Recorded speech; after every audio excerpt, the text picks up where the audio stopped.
Assalamualaikum warahmatullahi wabarakatuh. Hari ini saya berada di tanah yang lapang, yang cukup hijau.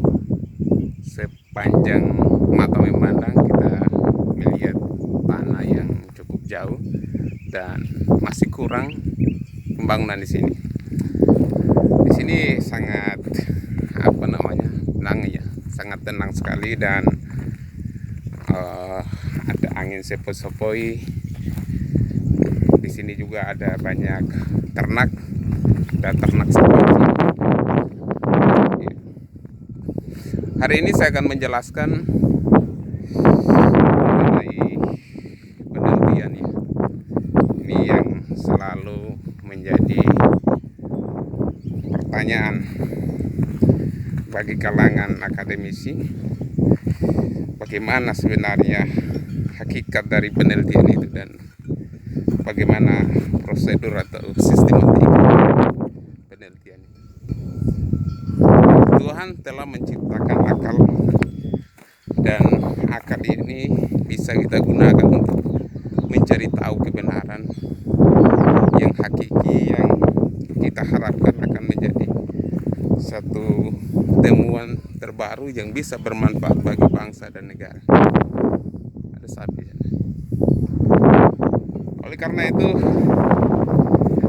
adanya penelitian itu sebenarnya untuk menguak atau mencari tahu tentang kebenaran yang diharapkan, kebenaran yang dapat memberikan faedah bagi kemaslahatan umat manusia.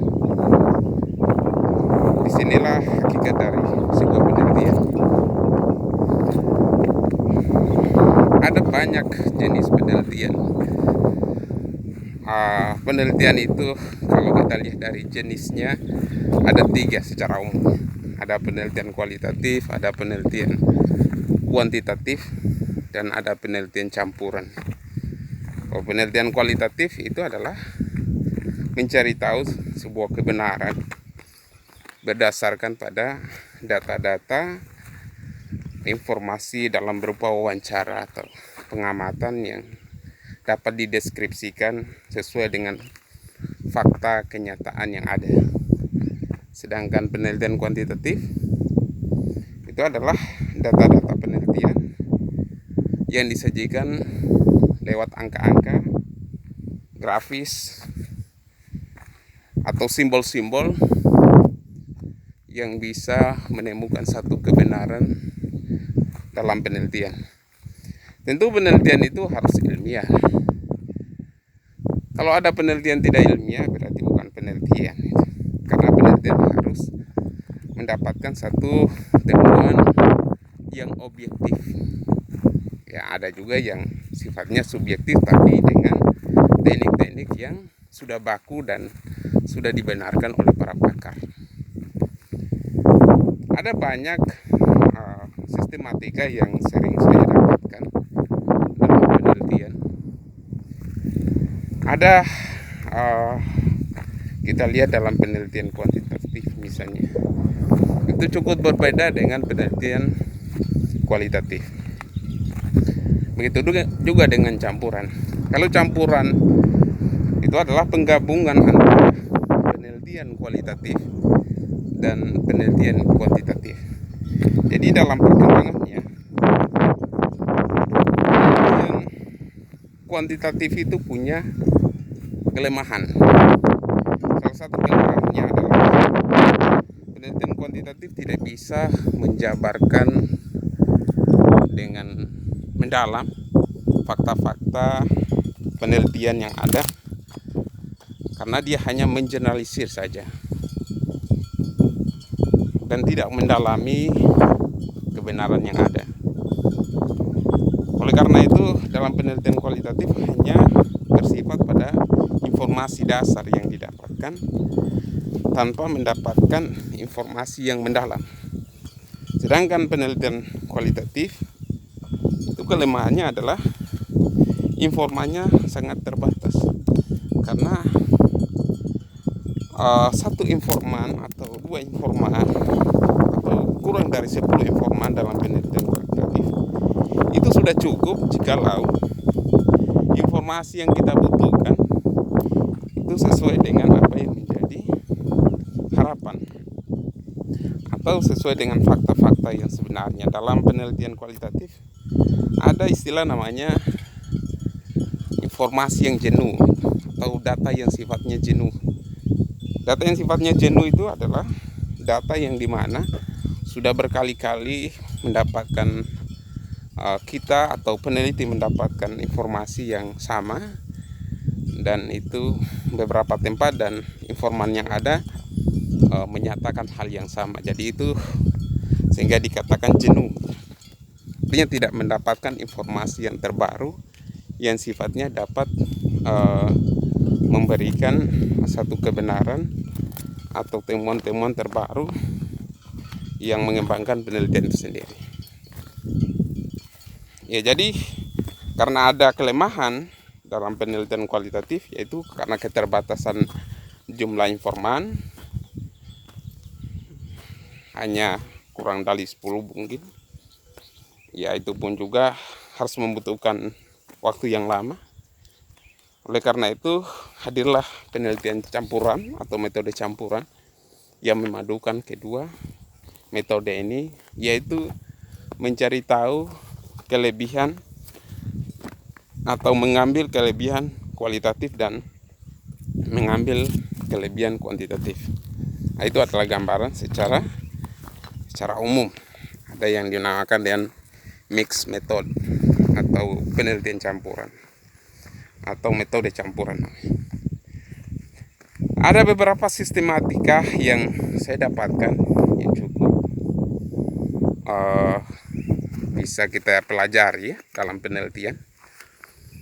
Ada ya, dalam penelitian itu kalau kita lihat dari bab-babnya itu, yang pertama sampul, kemudian ada halaman persetujuan, ada halaman pengesahan, ada moto dan persembahan, ada orisinalitas, halaman orisinalitas dari karya itu sendiri. Ada juga namanya abstrak terbagi, ada yang dalam berupa bahasa Indonesia, ada yang berupa bahasa Inggris. Abstrak itu pada umumnya hanya berupa ringkasan penelitian yang berisi tentang judul penelitian, nama peneliti, kemudian nomor stambuknya, dosen pembimbingnya, tujuan penelitian, kesimpulan, saran, dan ada juga yang mencantumkan metode penelitian. Tapi biasanya abstrak itu hanya satu lembar saja. Ya, hanya satu lembar. Itulah yang dalam abstrak ya, dalam isi abstrak. Kemudian setelah kita memuat abstraknya itu, maka kita akan mencari tahu tentang bab 1. Bab 1 juga, sebelum bab 1 juga itu ada kata pengantar sebenarnya. Juga ada daftar isi. Kata pengantar itu adalah persembahan rasa terima kasih oleh peneliti kepada beberapa pihak yang telah berkontribusi dalam proses penyusunan karya ilmiah. Ya, ada daftar isi, ada daftar tabel, ada daftar gambar, ada daftar lampiran, bahkan ada namanya daftar istilah. Jadi cukup banyak sekali dalam penelitian itu.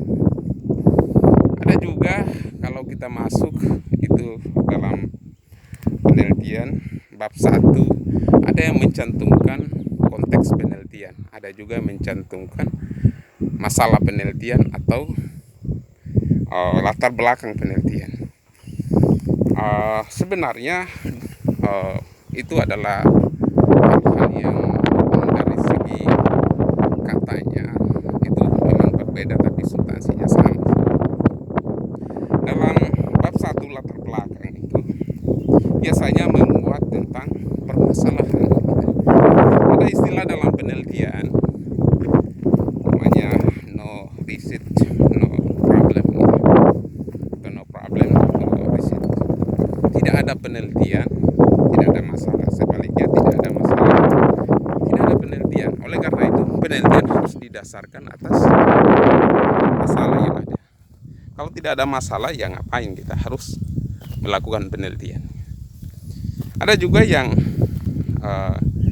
mengatakan bahwa masalah itu adalah negatif. Sebenarnya masalah itu tidak mesti harus negatif. Masalah itu bisa positif gitu. Artinya positif itu bisa antara harapan dan kenyataan tidak sesuai. Misalnya sebagai contoh, dalam 1 bulan kita ingin memproduksi jagung 1 bulan itu misalnya 1 ton, itu adalah targetnya gitu. Nah, tetapi ternyata faktanya lebih dari 1 ton gitu. Berarti itu positif. Artinya antara harapan dan kenyataan tidak sama, tapi dia sifatnya positif. Ada juga yang sifatnya negatif, bahwa antara harapan dan kenyataan tidak sama gitu. Dasain dan dasolen itu tidak sama gitu. Antara kenyataan dan angan-angan tidak sama. Misalnya dalam konteks negatif, kita ingin mendapatkan satu penghasilan dalam 1 bulan 1 juta, atau katakanlah 3 juta dalam 1 bulan penghasilan kita. Tetapi faktanya kita hanya mendapatkan 1.500.000, itu negatif. Jadi masalah tidak meski harus kita definisikan dalam konteks negatif, bisa dalam konteks positif. Oleh karena itu masalah itu adalah antara harapan dan kenyataan tidak sesuai, maka menimbulkan masalah. Dalam latar belakang penelitian itu sebenarnya ada juga yang menggunakan namanya metode deduktif dan induktif ya. Kalau deduktif itu dari yang umum ke yang khusus, sedangkan yang induktif dari yang khusus ke yang umum. Dari yang khusus ke yang umum biasanya menjabarkan dulu fakta-fakta yang ada di lapangan. Ya, katakanlah dalam konteks desa atau kelurahan misalnya. Kemudian ujungnya adalah dalam konteks nasional gitu. Sedangkan dari yang umum ke yang khusus biasanya menjabarkan dulu hal-hal yang umum dulu, misalnya data-data nasional misalnya tentang terkait kesehatan masyarakat. Ya, katakanlah dalam kasus corona misalnya, virus corona, kenapa dalam 1 bulan data nasional, kemudian turun ke data provinsi, kemudian data kabupaten kota, seterusnya. Itu dari umum ke yang khusus gitu. Itu adalah nyawa dari penelitian. Jadi latar belakang itu adalah nyawa dari penelitian. Kenapa kita harus melakukan penelitian? Karena ada nyawa dalam penelitian. Kemudian selanjutnya ada yang dinamakan dengan batasan masalah. Batasan masalah itu adalah upaya peneliti membatasi ruang lingkup penelitian, entah itu penelitian atau substansi penelitian, atau dalam ruang lingkup wilayah atau dalam ruang lingkup waktu misalnya. Itu biasanya dibatasi agar hasilnya tidak bias gitu. Jadi kita tahu apa yang harus kita teliti, misalnya dalam penelitian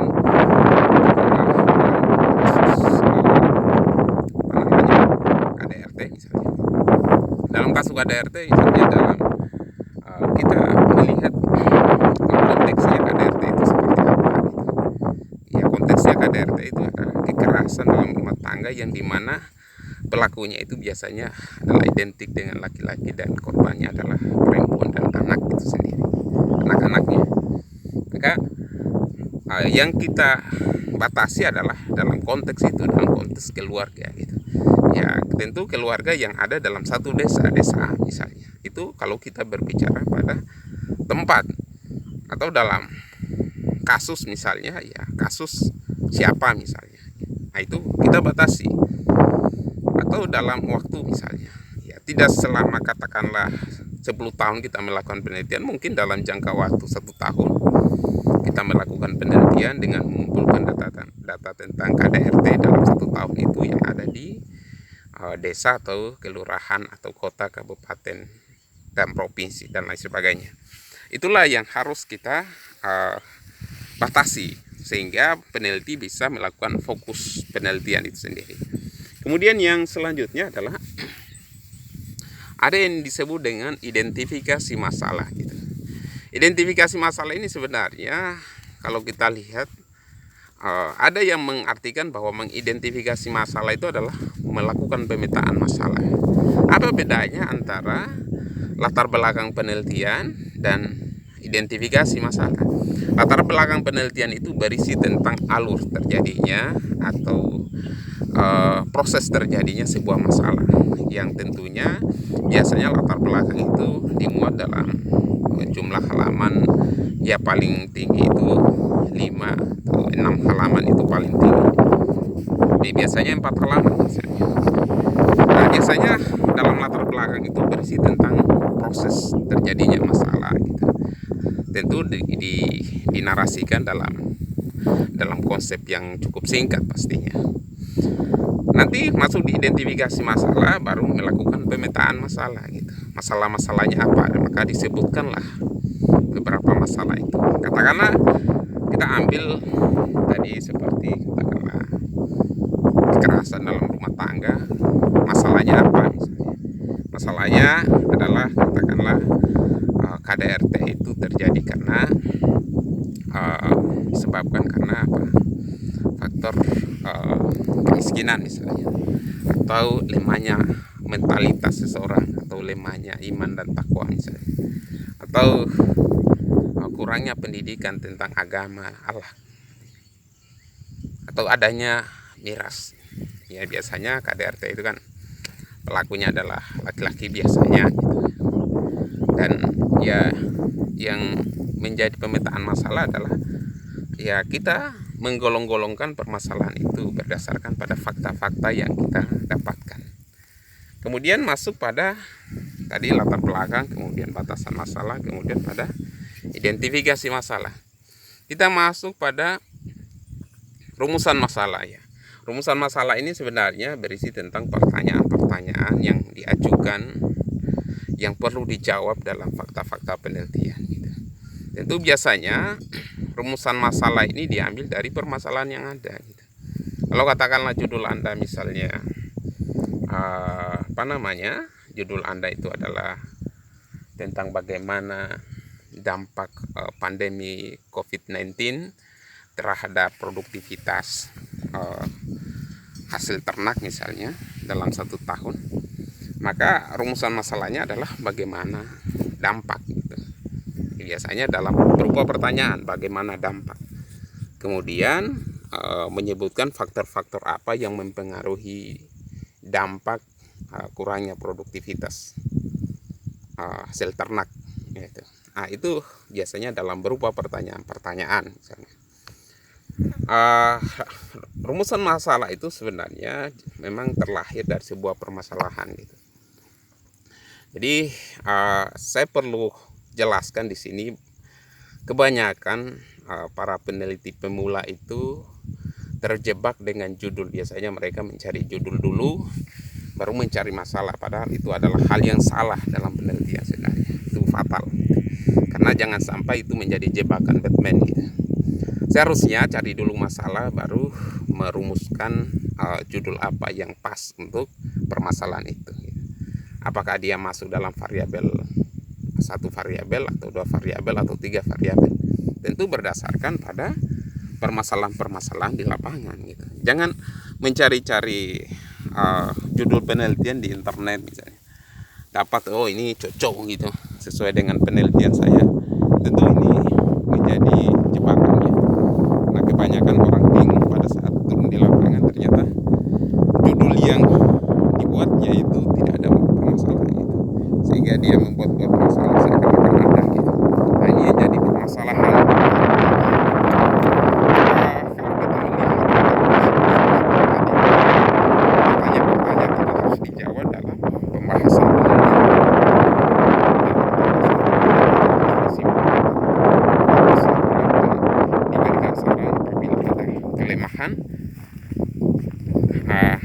atau yang sudah optimal, maka diberikan saran agar lebih optimal lagi. Kita kembali ke rumusan masalah tadi. Setelah kita merumuskan masalah itu dalam berupa pertanyaan-pertanyaan, maka yang kita lakukan selanjutnya adalah menentukan maksud atau tujuan itu sendiri. Biasanya maksud atau tujuan itu harus didasarkan pada rumusan masalah yang ada juga. Kalau rumusan masalahnya itu ada dua, maka tujuannya juga ada dua gitu. Ya, pertanyaannya kan begitu.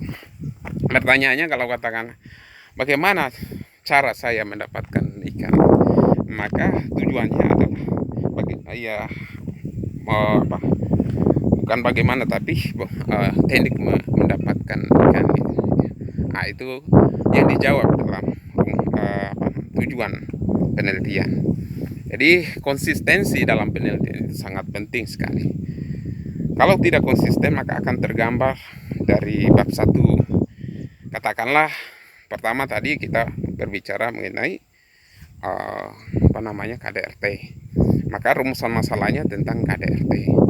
Tujuannya juga adalah mengenai KDRT. Dan yang selanjutnya adalah kegunaan yang biasanya juga diganti dengan manfaat. Kegunaan ada dua, ada kegunaan teoritis, ada kegunaan praktis. Kegunaan teoritis itu biasanya untuk memberikan kontribusi dalam menunjang literatur atau mendapatkan ilmu-ilmu baru atau fakta-fakta baru terkait dengan penelitian itu. Ada juga namanya kegunaan praktis atau manfaat praktis. Itu biasanya manfaat itu ditujukan kepada instansi atau orang-orang yang terlibat dalam penelitian itu. Misalnya kalau kita ambil contoh masalah disiplin kepegawaian misalnya, maka permasalahannya kan kalau judul tentang disiplin kepegawaian pada kantor A, berarti permasalahannya pada tidak tepat waktunya, entah itu dia datang, entah itu menjalankan tugas atau mungkin pulang kantor dan lain sebagainya. Itu tidak disiplin permasalahannya di situ. Kalau kegunaan praktisnya berarti ditujukan kepada instansi tersebut, bagaimana cara meningkatkan disiplin kerja bagi pegawai. Ya, itu kita berbicara tentang kegunaan atau manfaat. Ya, ada yang mencantumkan kegunaan, ada yang mencantumkan permasalahan. Kalau bab 2-nya itu biasanya berisi tentang teori gitu. Jadi kalau saya lihat dari beberapa karya ilmiah yang ada, bab 2 itu biasanya berisi yang pertama adalah teori-teori para pakar yang menunjang tentang substansi permasalahan yang ada. Biasanya teori ini untuk mempermudah para peneliti dalam melakukan sebuah perbandingan teorinya itu. Ya, misalnya katakanlah teori tentang disiplin kerja. Ya, teori disiplin kerja itu ada berapa dimensi misalnya. Ada banyak dimensi misalnya ya. Katakanlah kerja tepat waktu, datang kantor tepat waktu, atau katakanlah pulang kantor tepat waktu, atau orangnya komitmen ya, dan lain sebagainya ya. Itu masuk pada dimensi-dimensi yang nantinya dimensi itu akan masuk pada sebuah indikator yang lebih runcing lagi, lebih mendetail lagi daripada dimensi itu sendiri. Teori ini sangat penting sekali karena namanya penelitian ilmiah harus ada bukti-bukti ilmiah yang bisa kita cantumkan.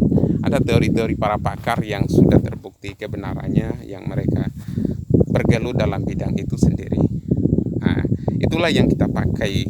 Makanya di situ disebutkan pendapatnya siapa, kemudian tahun berapa diterbitkan bukunya misalnya, atau jurnalnya, atau katakanlah website yang kita mau ambil, atau lain sebagainya. Kemudian halaman berapa, Anda kutip di halaman berapa. Kalau di internet misalnya Anda cantumkan alamat internetnya, kapan Anda ambil alamat itu ya, dan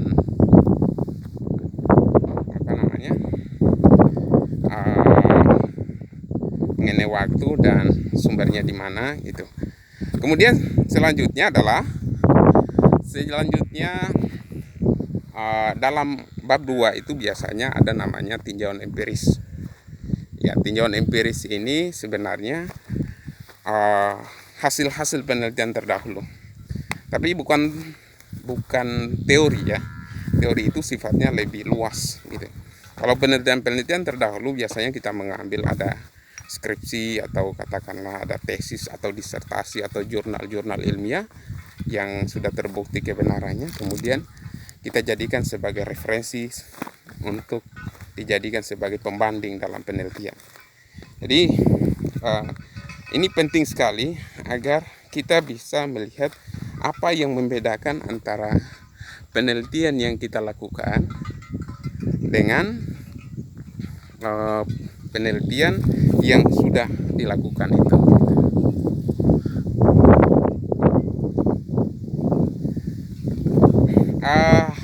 Singkatnya di situ ada namanya tinjauan empiris atau namanya tinjauan penelitian terdahulu. Ada yang disebut juga dengan namanya kerangka pikir. Kerangka pikir itu diambil dari apa? Diambil dari teori yang ada gitu. Ya, misalnya kalau dua variabel yang kita akan teliti, maka kerangka pikirnya harus menggambarkan tentang variabel dan dimensi yang kita akan ambil gitu. Ya, ada yang menggunakan kerangka pikir yang cukup panjang alurnya. Ada yang dalam penelitian kuantitatif misalnya hanya menggambarkan hubungan antara variabel X dan Y misalnya. Kalau variabel X-nya 2, biasanya kerangka pikirnya digambarkan X1 misalnya teorinya siapa gitu. X2 misalnya teorinya siapa, kemudian dimensinya seperti apa, kemudian dihubung-hubungkan bagaimana menunjukkan variabel X terhadap Y, variabel X1 terhadap Y, X2 terhadap Y, atau secara simultan. Ada yang parsial, ada yang simultan. Parsial itu adalah sebagian-sebagian pastinya. Kalau simultan secara bersamaan antara variabel X1, X2 terhadap Y. Itu yang selanjutnya adalah tentang hipotesis. Hipotesis itu kalau dalam konsepnya adalah jawaban sementara penelitian gitu. Jawaban sementara penelitian. Kenapa disebut sebagai jawaban sementara penelitian? Karena baru dalam tahapan dugaan. Diduga ada hubungan. Tapi ini hipotesis ini biasanya digunakan dalam penelitian kuantitatif ya. Penelitian kuantitatif yang biasanya bunyi redaksinya adalah hipotesis variabel A berpengaruh ya secara simultan secara parsial terhadap variabel Y, atau variabel X1 X2 berpengaruh secara simultan terhadap Y. Jadi itu adalah jawaban sementara yang tentunya kita butuh kita butuh jawaban untuk menjawab hipotesis itu pastinya. Dalam hipotesis itu biasanya kita mencantumkan jawaban-jawaban yang sifatnya menduga. Makanya ada namanya H1 dan H2. Kalau H1 itu berarti ada keterhubungan atau ada pengaruh antara X dengan Y dalam penelitian kuantitatif ya. Sedangkan H0 itu biasanya menggambarkan tentang ketidakhubungan antara variabel X terhadap Y. Jadi biasanya mencantumkan itu sih. Kemudian pada bab 3-nya itu banyak macam yang kita akan bahas. Yang pertama itu adalah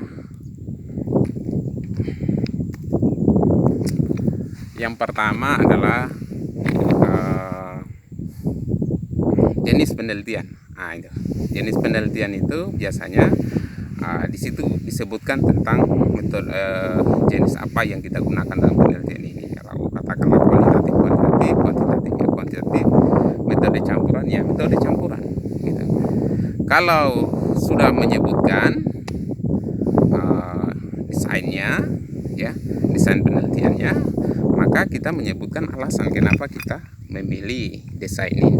Nah, harus ada alasan, jangan hanya menyebutkan saja. Gitu. Kalau tidak ada alasan, berarti kita hanya sekedar menduga-duga gitu. Tidak ada bukti kuat yang meyakinkan pada para pembaca kenapa kita harus mengambil pendekatan ini.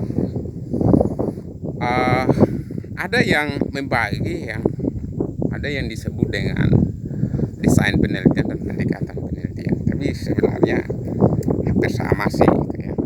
Kalau pendekatan penelitian itu ya biasanya kalau kualitatif, kalau desainnya adalah kualitatif, maka pendekatannya adalah deskriptif misalnya, itu deskriptif kualitatif gitu. Nah, itu biasanya ya. Kemudian yang selanjutnya adalah menentukan variabel. Nah, variabel ini sebenarnya kalau kita jelaskan cukup panjang ya. Variabel ini berasal dari kata variasi gitu. Variasi itu bermacam-macam, makanya disebut variabel karena dia bermacam-macam. Misalnya katakanlah manusia gitu. Manusia itu ada yang kulitnya putih, ada yang kecoklat-coklatan, ada yang kemerah-merahan ya, dan lain sebagainya. Tapi ada juga kalau variabel rambut, misalnya ada rambutnya ikal, ada rambutnya lurus, ada rambutnya kribo, ada rambutnya sering rontok dan lain sebagainya. Itu baru kita bicara variabel. Variabel itu ada variasi, ada berbagai macam jenis, hanya disebut dengan variabel penelitian. Kalau kita sudah menentukan variabel penelitian, ada berapa variabel di situ, maka kita lakukan namanya definisi operasional, mendefinisikan variabel-variabel itu. Kalau variabelnya tentang disiplin terhadap kinerja, maka yang kita